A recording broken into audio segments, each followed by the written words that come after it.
thing that really impressed me about Guangzhou as well as in Sichuan was downtown in these huge cities that are 20 plus million people. It's quiet. You don't smell exhaust fumes, and it's healthy. So that was one of the things that I didn't mention when I was talking to them, but that particularly impressed me about China on these two visits in particular.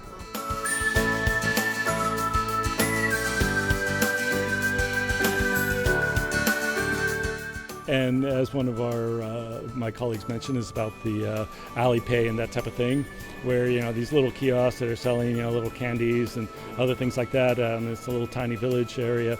Instead of cash, you just use the Alipay. Super secure.